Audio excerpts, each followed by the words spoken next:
Bollywood superstar Saif Ali খানের ওপর হামলার ঘটনায় মোহাম্মদ শরীফুল ইসলাম শেহজাদ নামে এক ব্যক্তিকে গ্রেফতার করেছে মুম্বাই পুলিশ।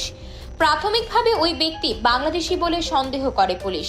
তবে রোববার বিকেলে শরীফুলের আইনজীবী জানিয়েছেন, পুলিশের কাছে এমন কোনো নথি নেই যাতে প্রমাণিত হয় তিনি বাংলাদেশের নাগরিক। ভারতীয় একাধিক গণমাধ্যমের খবরে বলা হয়েছে, রোববার ভোরে গ্রেফতারের পর শেহজাদকে মুম্বাইয়ের বান্দ্রা হলিডে কোর্টে পেশ করা হয়। আদালত তাকে 5 দিনের পুলিশি হেফাজতের নির্দেশ দিয়েছে।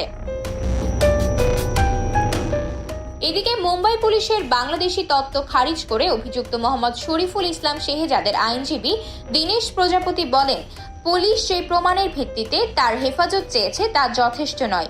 সে যে বাংলাদেশি নাগরিক তার সমর্থনে পুলিশ কোনো তথ্য প্রমাণ পেশ করতে পারেনি। আদালত তাকে 5 দিনের পুলিশি হেফাজতের নির্দেশ দিয়েছেন।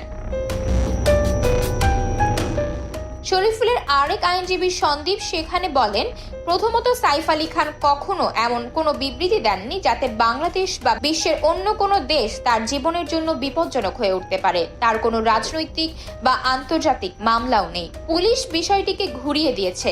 শরীফুল আগে বাংলাদেশে থাকতো, কিন্তু এখন থাকে না। পুলিশ বলেছে গত 6 মাস ধরে সে মুম্বাইয়ে রয়েছে। এটা মিথ্যা। তার পরিবার 7 বছর ধরে মুম্বাইয়ে রয়েছে। এই ঘটনায় ঠিকঠাক তদন্ত হচ্ছে না। পুলিশের কাছে এমন কোনো প্রমাণও নেই যে অভিযুক্ত শরীফুল বাংলাদেশের নাগরিক।